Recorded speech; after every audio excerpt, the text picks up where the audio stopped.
Bonjour à tous, aujourd'hui nous allons suivre un tutoriel pour remplacer la batterie sur le Samsung Galaxy S20. Vous retrouverez bien sûr la batterie d'origine en vente sur notre site internet.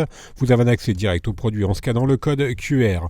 La batterie vous sera livrée avec le patron d'aide au montage qui vous aidera à suivre le tutoriel. Vous retrouverez également en vente sur notre site le kit d'outils numéro 1, spécialement sélectionné par nos techniciens pour réaliser la réparation. Vous retrouverez également le lien du produit en scannant le code QR. La batterie et le kit d'outils, vous le retrouverez dans le kit complet de réparation qui comprend également le dissolvant pour retirer la batterie, les stickers de pose de batterie et également le patron en version adhésif. En commandant ces pièces sur notre site, vous bénéficiez d'une assistance technique gratuite par chat, par mail et également par téléphone, et vous bénéficiez également de 10% de remise avec le code YouTube. Je vous rappelle bien sûr que les retours sont gratuits sur Bricophone. C'est une réparation qui est assez longue, il faut compter 45 minutes et la difficulté est notée 2,5 sur 5. Si vous n'êtes pas sûr du modèle de votre téléphone, vous pouvez composer le étoile dièse 06 dièse sur le clavier téléphonique. Ensuite, vous obtiendrez votre numéro IMEI, vous le notez, vous le reportez ensuite sur la rubrique consacrée sur notre site internet et l'on vous indiquera alors le modèle exact de votre téléphone et vous pourrez commander vos pièces bien sûr ensuite en toute sécurité. N'oubliez pas bien sûr d'éteindre votre appareil avant toute réparation et également retirer le rack des cartes SIM et micro SD qui est situé donc sur le haut du téléphone. On va commencer tout de suite par la première étape et dans la première étape nous allons devoir décoller la vitre arrière. Pour décoller la vitre arrière, nous avons deux méthodes différentes. Première méthode, vous pouvez utiliser un coussin chauffant pour chauffer tout le contour de la vitre arrière. Donc le coussin chauffant, vous le retrouverez en option sur notre site internet. Vous le placez au micro-ondes et ensuite vous venez le positionner tout simplement sur la vitre arrière. Donc pour chauffer le contour de celle-ci. Deuxième méthode, nous pouvons utiliser un décapeur thermique ou un sèche-cheveux, toujours pour chauffer bien sûr le contour de la vitre arrière. Donc la vitre arrière elle est simplement collée sur tout le contour du châssis du téléphone. Une fois qu'on a correctement chauffé avec un sèche-cheveux ou un décapeur thermique ou encore le coussin chauffant, on vient positionner la ventouse sur la vitre arrière et ensuite on insère le médiator en métal percé entre la vitre arrière et le châssis pour créer un point d'insertion. Le médiator en métal percé, vous le retrouverez bien sûr dans le kit d'outils. Vous avez deux médiators en métal, dont le percé qui est un petit peu plus fin, donc c'est assez facile de pouvoir l'insérer entre la vitre arrière et le châssis. On remplace ensuite ce médiator en métal par les deux médiators en plastique. Et on va devoir donc faire glisser ces deux médiators en plastique sur tout le contour de la vitre arrière pour pouvoir la décoller du châssis.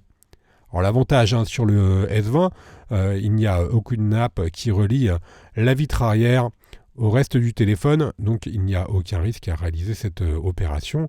Vous ne risquez pas d'endommager un élément. N'hésitez pas à rechauffer l'arrière du téléphone si vous avez un peu de mal à faire glisser les médiators sur le contour de la vitre arrière. Voilà, mais maintenant c'est une opération qui est très courante. La quasi-totalité des smartphones sous Android s'ouvrent de cette façon. Donc on fait levier en même temps pour faciliter le décollage de la vitre arrière. Celle-ci est assez rigide. Donc ça ne pose pas trop de problèmes spécifiques. Voilà, encore une fois, si vous avez un peu de difficulté, n'hésitez pas à rechauffer.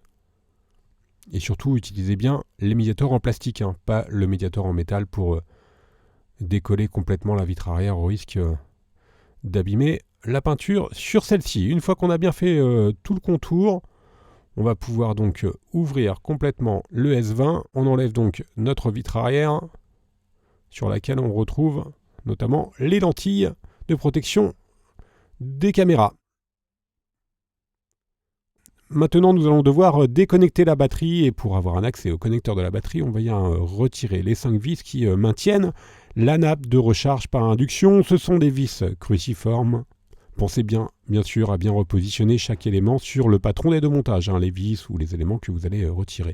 On décolle maintenant sur le bloc haut-parleur la nappe de recharge par induction qui est légèrement collée.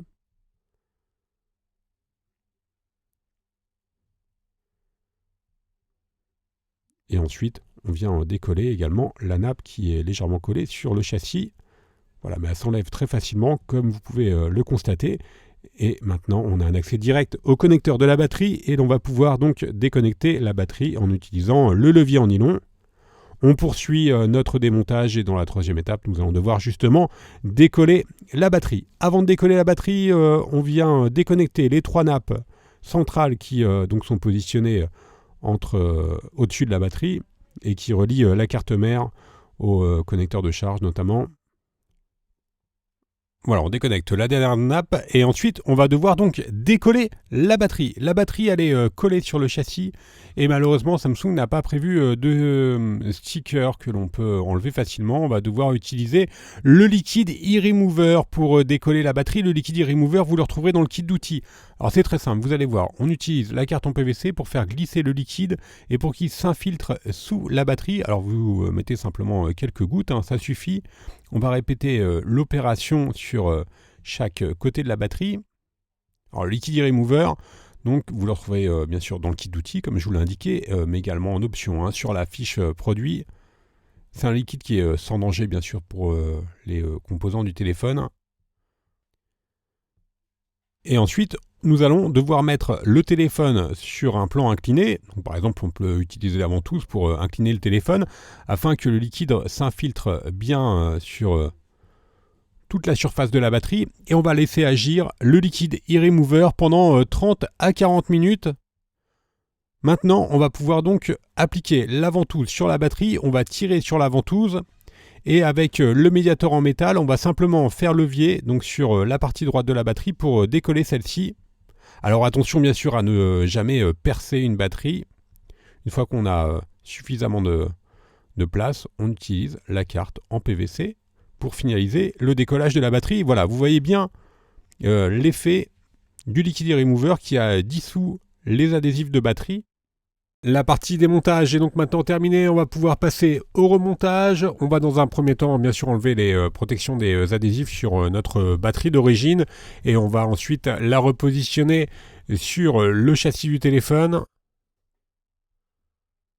Ensuite, on va pouvoir reconnecter les 3 nappes, donc les 2 nappes d'interconnexion, la nappe de l'écran. Alors on reconnectera la batterie vraiment tout à la fin. Alors si vous avez opté pour le kit complet de réparation, vous pouvez en plus des stickers d'origine rajouter les stickers universels. Vous verrez, il y a un petit tutoriel sur le site internet pour cela. On a reconnecté le connecteur de la batterie et ensuite on vient remettre l'antenne NFC et la plaquette de recharge par induction, le tout étant maintenu par 5 vis cruciformes. Alors c'est une réparation qui est assez simple, le remplacement de la batterie, surtout si vous avez opté pour le liquide e-remover. Sans le liquide, voilà, c'est beaucoup plus compliqué. On vous conseille vraiment d'utiliser le liquide e-remover pour réaliser cette réparation. On va pouvoir maintenant refixer la vitre arrière. Pour cela, on va utiliser la colle. Il s'agit de la colle B7000. Elle est incluse dans le kit d'outils. Elle est livrée avec un applicateur qui va vous permettre de bien positionner la colle sur tout le contour du châssis. Alors faites bien attention aux appareils photo arrière, à ne surtout pas mettre de colle sur les objectifs des appareils photo arrière. C'est pour cela qu'on positionne bien la colle par l'extérieur.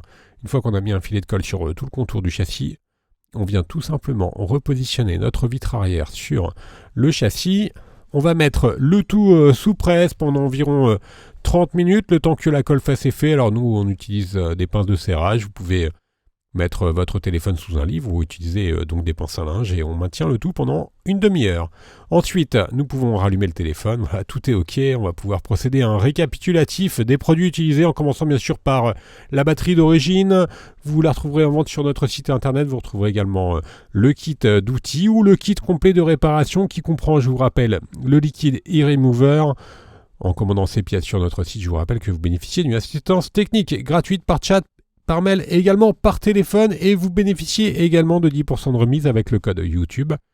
Vous retrouverez toutes les pièces détachées, les accessoires et les tutoriels de réparation sur le S20 sur notre site internet. Merci à tous d'avoir suivi ce tuto et à bientôt pour de nouvelles vidéos.